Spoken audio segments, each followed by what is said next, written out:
Hi, my name is David, and I beat the often path by making coolers out of coconuts. Welcome back to the Beat the Often Path podcast. I'm your host, Ross Palmer. On this show, we showcase unusual success stories to help us get a bit of a bigger perspective on our lives and careers, and to come up with some outside-the-box ideas on how to live our lives better. My guest today is David Cutler, the founder of Fortuna Cools, an innovative startup that's going to completely change the way you think about coolers. Okay, you might not be thinking about coolers on a daily basis per se, but if you want to head out and bring some drinks with you on a hot summer day, odds are good that you're putting your drinks into a plastic cooler.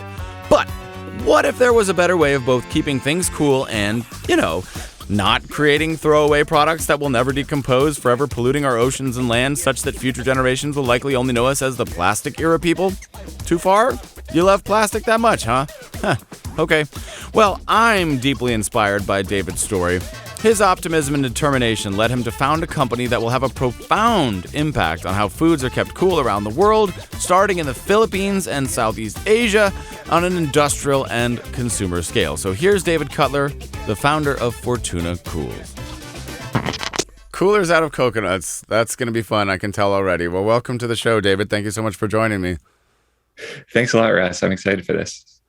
So, as you might know, I seek out these unusual success stories, people who have done crazy things, and coolers out of coconuts sounds like something from Gilligan's Island or one of those shows. How on earth did you come up with the idea for making coolers out of coconuts? Yeah, I feel like I get to live Gilligan's Island in the best possible way for many of my days. So that's a very apt comparison. Yeah, so it started several years ago back in graduate school, as many good things do.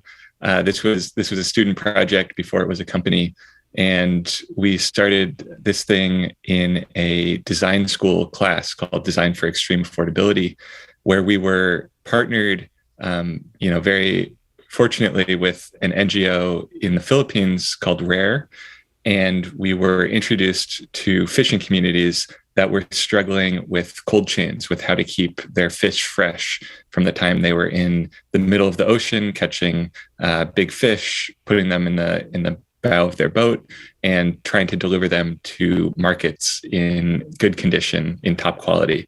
And their ice chests that they had to work with were exclusively styrofoam.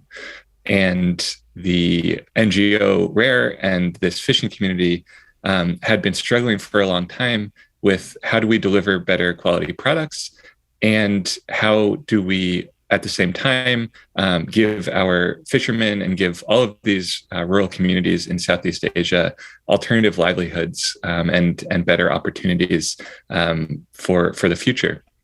And this was a lot to bite off. We were students at the time, and very, very humble students at that. But we had some great partners in the Philippines who really showed us sort of the roots of these problems, introduced us to a lot of people who would become collaborators and partners in the business years later. But essentially what we figured out was that styrofoam, aside from being kind of an environmental hazard, is also just not a particularly great insulation. It has the tendency to break all the time, so fishermen were constantly replacing it. It's very fragile. It doesn't even insulate particularly well. And really the only thing that styrofoam has going for it, the reason that it is so popular in Southeast Asia, the reason it has hung on in the US and around the world, is that it is so cheap. It's kind of like the age-old issue with plastics. Even when they're not the perfect tool for the job, it's just really hard to compete on price. And so this was sort of the kernel that we started working on in grad school. How can we find a product or a material that can do a better job of insulating than styrofoam, and that can also compete on price with styrofoam?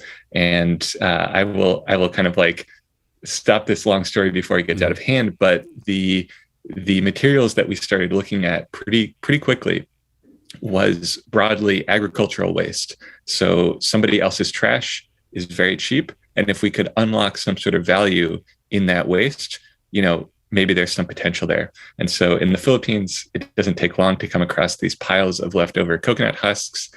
They produce about 16 billion coconuts per year in the Philippines alone, and billions more across Asia and around the equator. And no one is really doing anything with all of this amazing raw material. And it just so happens that the fiber of coconut husks is performing this insulation job already when the coconuts are on the tree.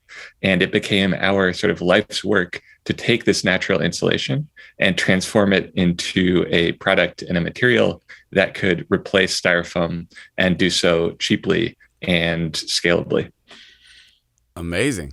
So this all began, it was Stanford, right? That's right. Yeah, the design school at Stanford.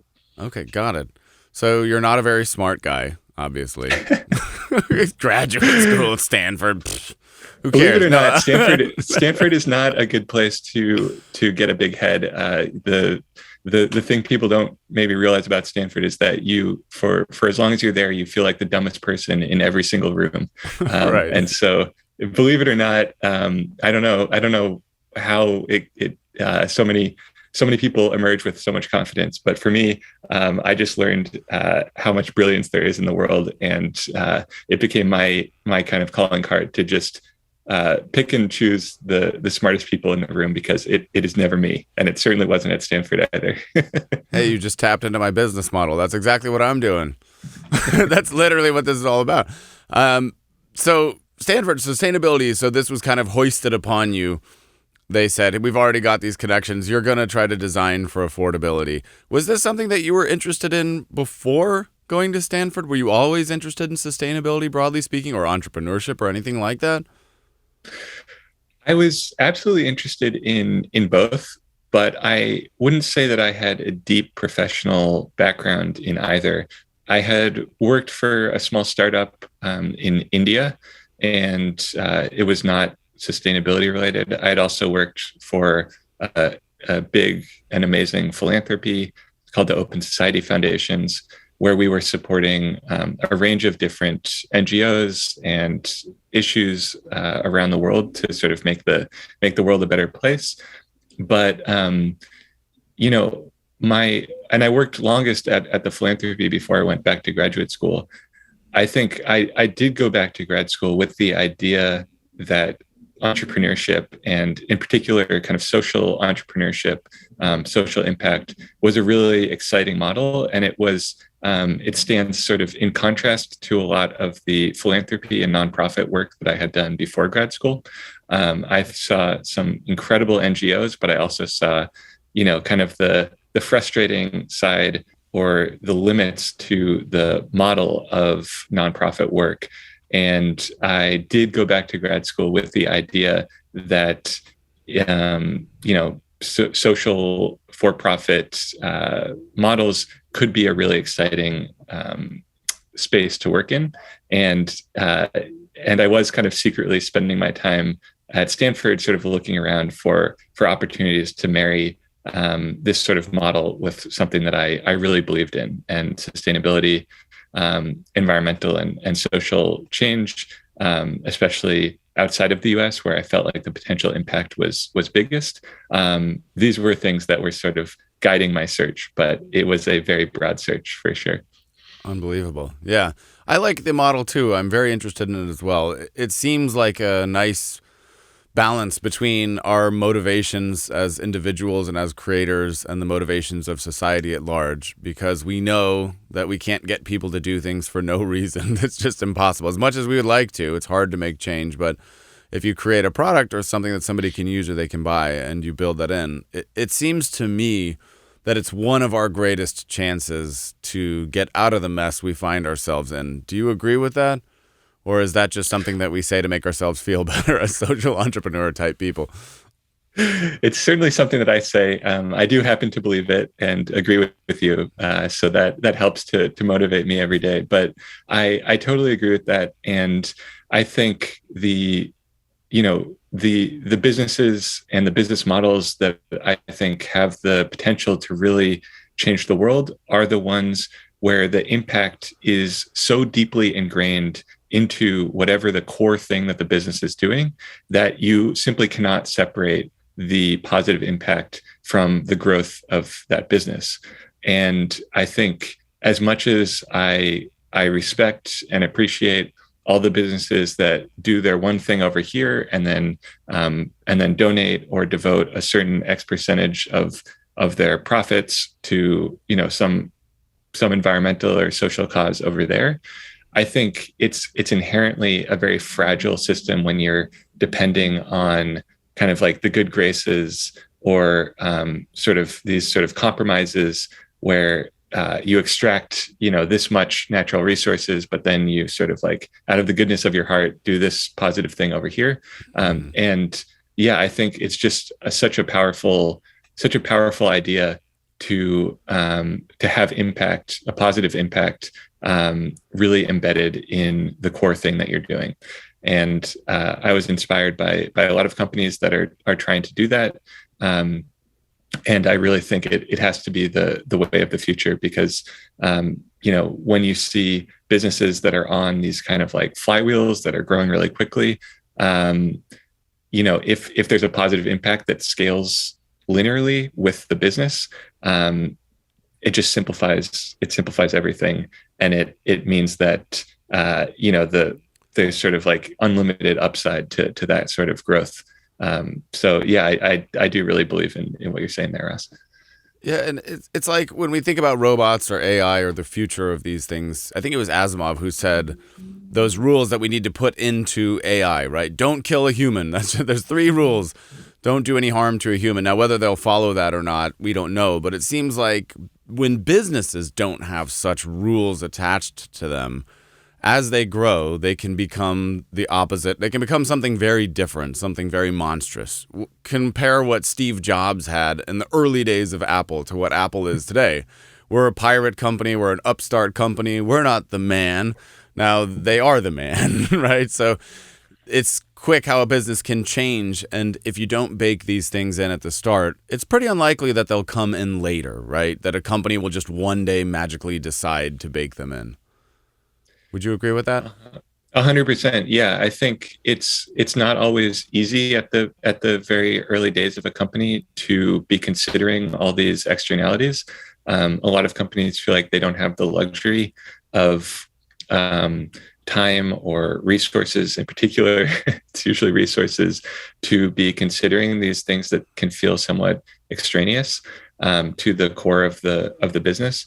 But I just, frankly, I'm only excited to work on things where the positive impact is at the core of the company. I think more and more entrepreneurs feel the exact same way I do. More employees feel the same way I do. So it's a great motivator tool as well.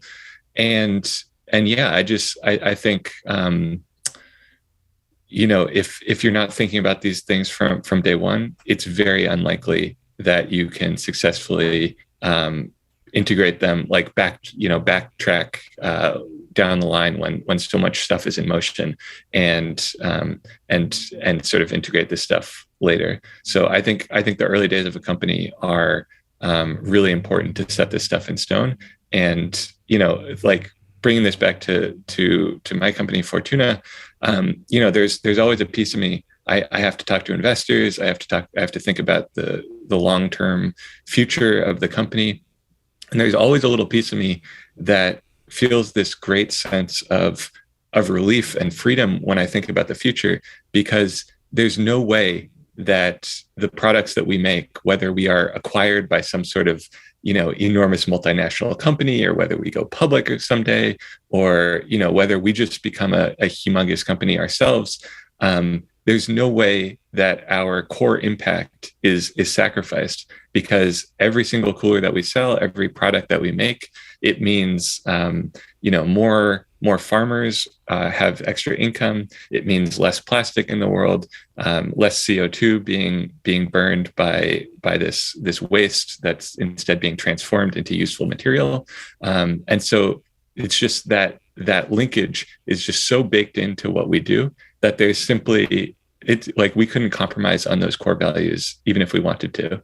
And so I think that gives us some great confidence in the background to be able to grow and focus on building and growth, without constantly grappling with, how do we ensure that we maintain all this positive, environmental, social stuff at the same time.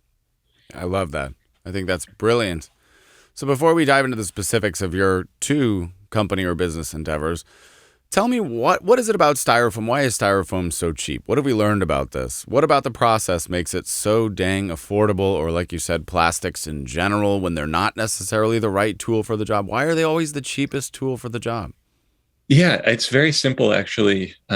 When you think about it, so plastics are quite literally the leftover hydrocarbons after oil has been refined for the higher value products that we use oil for today.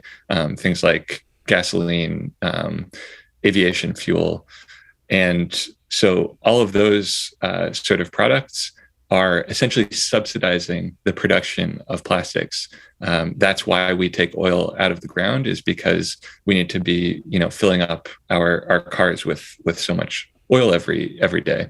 And essentially the low grade oil that is left over after that initial refinery step is the raw material that turns into plastic. And so it is such a fantastic kind of like a sad but fantastic example of externalities not being priced into the material on any level. So of course, you're not pricing in all the environmental harm that is caused by the general process of oil extraction, and understanding where that root subsidy comes from. It would not be profitable to be extracting oil out of the ground just to make plastics. So already every single plastic is subsidized on the back of oil. And secondly, and of course, this story is much more widely known, but the end of life of plastics and the enormous cost that plastic waste takes on the environment, on people's health, those prices are also not borne when you see the sticker price of plastics. And instead, it's just a convenient way for oil producers to get rid of kind of the bottom of the barrel stuff that they're left over with. And that is sort of at the root of why plastic is so cheap. And if I may this is sort of a hobby horse of mine. So the one last thing I would say about plastics, which I again don't think I cannot over exaggerate this in sort of the history of how we've gotten to this plastic choked world, is that for the last 60, 70 years, the amount of capital, the amount of academic resources, the amount of brilliance that has been focused on plastics and on this sort of inorganic hydrocarbon material is absolutely staggering. So for a long time, things like material science departments in universities were synonymous with plastics researchers. They were subsidized by these big plastics companies, and there was so much focus and attention given to the world of plastics. And there have been some pretty incredible breakthroughs on the side of the plastics. I mean, it is really amazing. It's an amazing material, and there have been amazing breakthroughs when it comes to plastics. But I would just say that there are so many other amazing materials out there in the world, coconut husk fiber being such a small example, but there are so many other materials out there that are so overlooked, understudied, and underappreciated. And I think just in the last couple of years, you're starting to see more and more companies, more and more researchers starting to wake up, like remember that there are all of these other materials out there, and starting to take a second look at that. So that's what's pretty exciting about kind of the current moment in time. That is exciting. It's like what they say, the man with the hammer syndrome. To the man with the hammer, everything looks like a nail, right? To the plastics industry, everything looks like it should be solved with plastics. And It's funny how these things dictate our end choices. We're not even aware. You've got this giant corn industry in the United States. You've got a lot of dairy waste. Boom, Doritos. All these cheese-covered things. We don't realize that these are just byproducts of other industries also subsidizing something else. So it doesn't surprise me at all to learn that is the case. Obviously, we know that oil is not very sustainable. So it's interesting. Now, What is so fascinating about the coconut husk? You have a chart on your website talking about the material, the properties of this material. You compare it to various other cooler types, including plastic. And it appears, based on that chart, that coconut husk fiber is better at keeping things cool than just about any other material for longer. Because how many hours does the chart show? It's like 6-7 hours, and ice has barely warmed up at all within this material. So what is it about this material that is so excellent for keeping things cool? Well, again, if you think about the research and development arm of our company, which is nature, nature has been doing Can you put that on a natural bumper evolution. sticker? That's cool. I don't know how to fit it. That's a good T-shirt, though. I have used that line before. I have to admit, but nature has been doing this kind of evolutionary tests for us for millennia, because it is so important in nature to be able to sit out there in the sun for long periods without the insides of the coconut spoiling and rotting. And so, nature has evolved this amazing material, coconut husk, which can sit up there on the palm tree, or it can sit on the ground after the coconut has fallen. Coconuts, the way that they spread is they roll into the ocean and they drift for thousands of miles. And when they wash up on some distant beach, all that material inside, which is really the germ of the plant, is still fresh and ready to sprout. And if you think about it, what is powering that kind of like longevity, that's, staying fresh and not just spoiling in the 100-degree heat of the Philippines or Indonesia or the South Pacific? Nature had to come up with this material that could insulate for long periods, and that is the coconut husk. And so, we didn't have to. We've done quite a bit of research, of course, figuring out how to kind of unlock this value, but we didn't start from scratch. We started from something that was already evolved to do this job really well. And again, I'm so bullish on these kind of natural materials, because if you think about all sorts of different use cases, all sorts of different objectives that you're looking for, whether it's strength, whether it is water impermeability, something being waterproof, and so on and so forth, it's tempting to try to start in the lab and start from molecules, but you can also take a step back and just think to yourself, where in nature is this already happening? And where might we kind of piggyback on those natural materials to get this kind of performance already? And so that was sort of the thought process that we went through in the Philippines. We're trying to keep this fish fresh in the sun. Well, where is the sun already beating down, but nature has kind of won this battle? And so that's how we started thinking about the coconut husk. That's so great. And there's so much, like you said, about the plastics being used unnecessarily. There's so much of this unnecessary element. When I learned that a lot of countries in Southeast Asia, that they wrap their food, if you go to a local, basically like a fast food restaurant, they wrap it in a banana leaf. Yep. And here we're using either a combination of plastic and paper. And you think, why not a banana leaf? It's just as good for that purpose. Do I really care what my food comes in as long as it works, if it serves the purpose of being a plate or keeping the liquid in? So it's great that there are other solutions like that we can just use. Now, maybe the flip side of this is the reason there are so many coconuts because of the palm oil industry? Why are there so much waste of coconuts in the Philippines and elsewhere? Yeah, it is a global commodity. Most coconuts are produced for coconut oil, but there's a range of different valuable coconut products that the international sort of economy has started demanding. Coconut water is increasing in popularity every year still. Coconut milk is a popular ingredient, and coconut plantations are not quite as toxic or potentially harmful as palm oil plantations. And there's several reasons for that. But one reason is actually coconut trees are much easier to intercrop with other plants. So you often see, for example, coffee plants growing in between the coconut trees on these plantations. So it's not quite so often a monocropped situation. It's also, palm trees in general are very resistant to, or very strong in typhoons, and so there was already quite a lot of coconut trees, palm trees in a lot of these Asian countries already. So there wasn't a lot of deforestation that was related to coconut trees. But the fact of the matter is that it is just this enormous global commodity. And the way these commodity markets work is that they are super optimized for one very, very specific crop, one very specific output.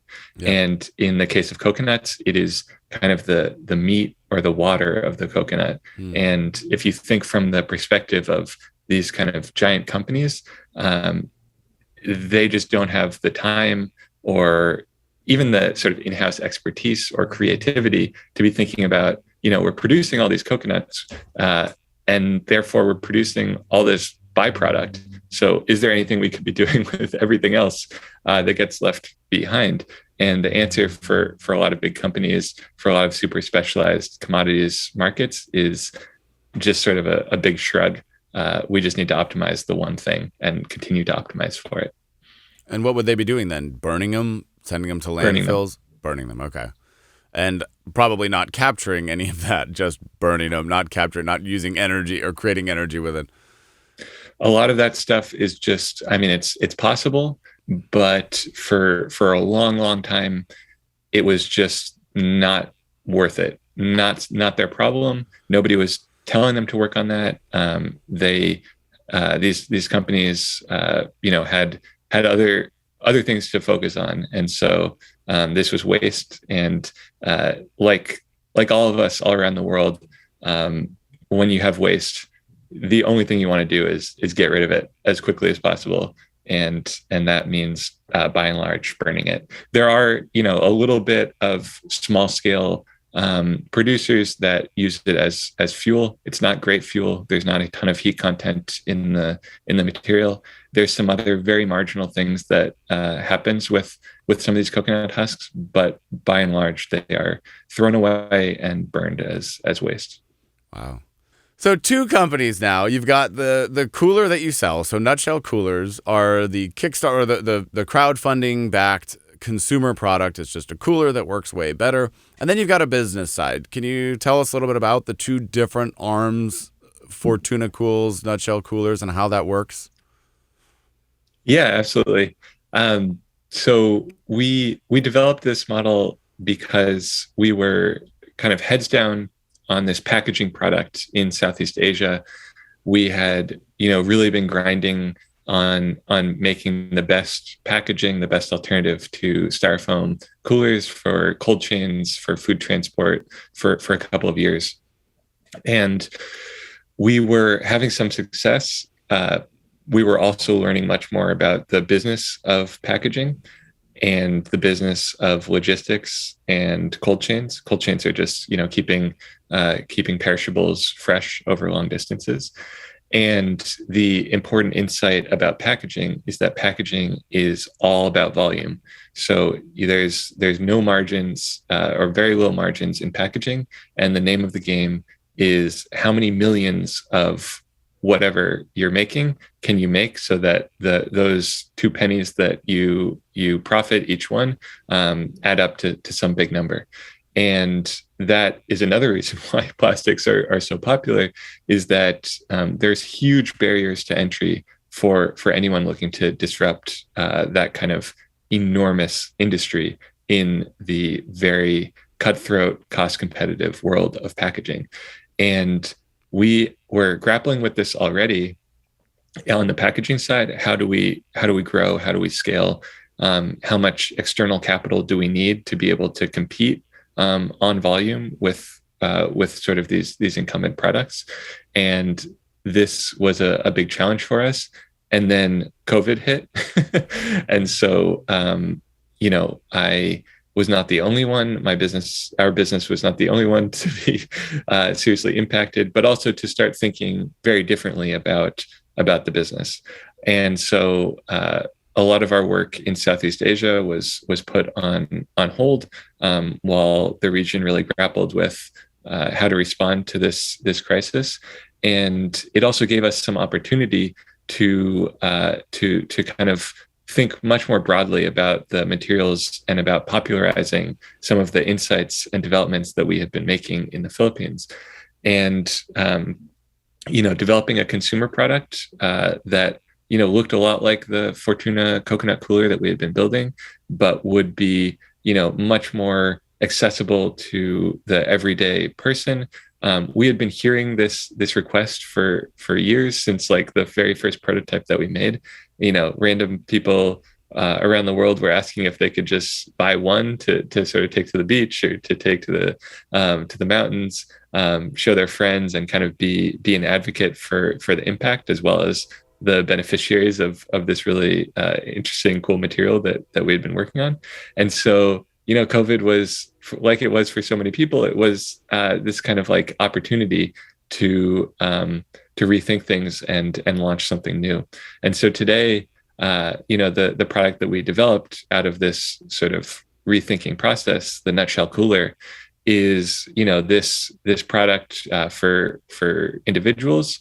It's a great way to kind of like put your money where your values are. It has a super good impact in Southeast Asia and around the world. It has the exact same environmental benefits in terms of switching one of your products from plastics to natural fibers. It's also just a really nice product. It works super well and folds up in people's closets, just as our original coolers folded up in these small boats for fishermen so that they would have space.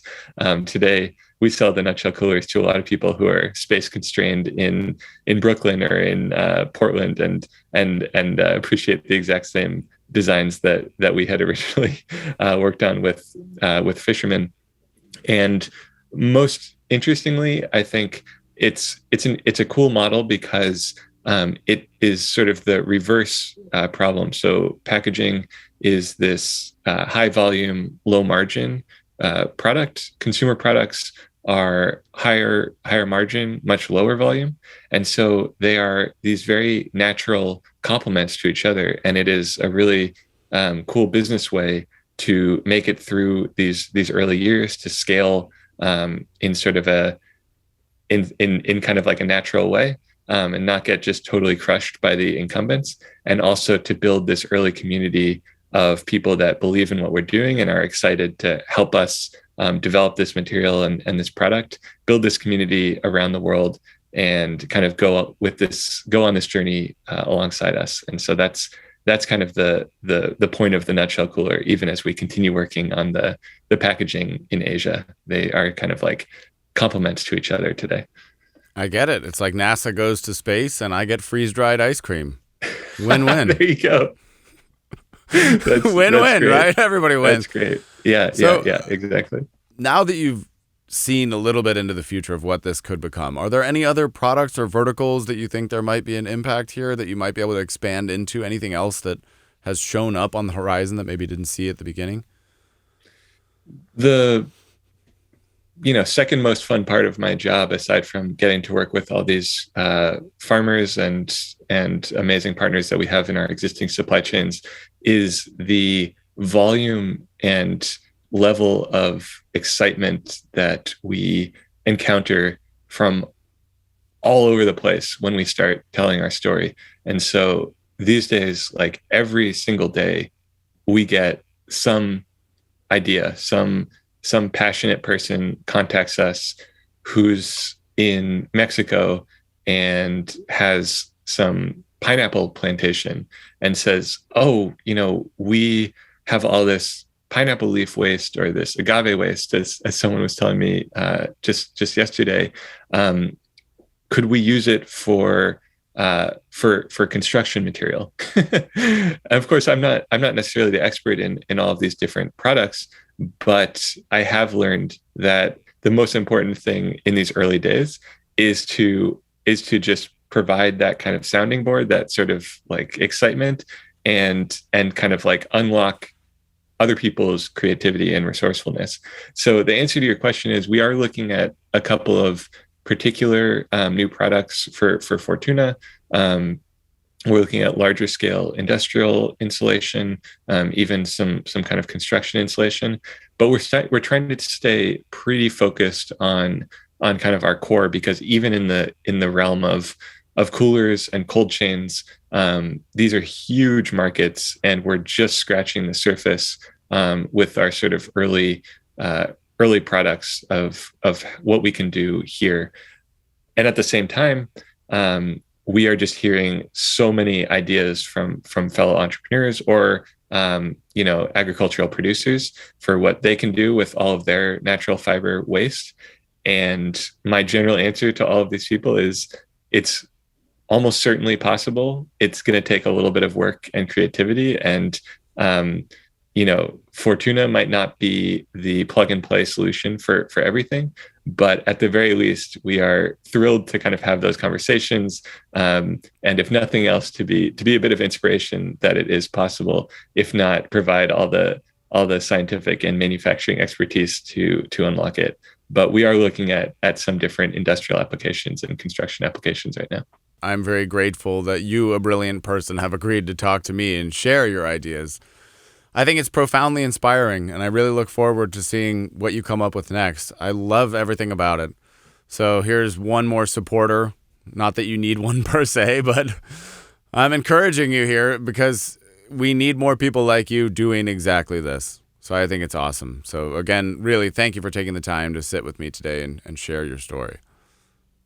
Thank you, Russ. This was a lot of fun. Thanks for the platform. And if anyone is curious to learn more, as I said, I'm always happy to have a conversation at the very least. And where can they support you, or either donate, or are you still crowdfunding at all, or is that part over? We're not crowdfunding, but we will be on sale in the US and around the world this summer. So nutshellcoolers.com if you're excited about the consumer product. And you can reach me on all the regular social media platforms. And my email address is david@Fortuna Cools if anyone wants to get in touch directly. So Nutshell Coolers is probably the main avenue that your listeners could check out in the near future. But yeah, look me up anywhere. Awesome. Sounds great, David. And one last thing before we wrap it up. What is the word of the day?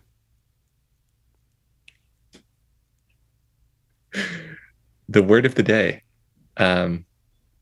It's got to be coconuts. Did I get it right? Sure.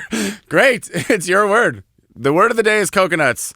And with that, the official podcast is over.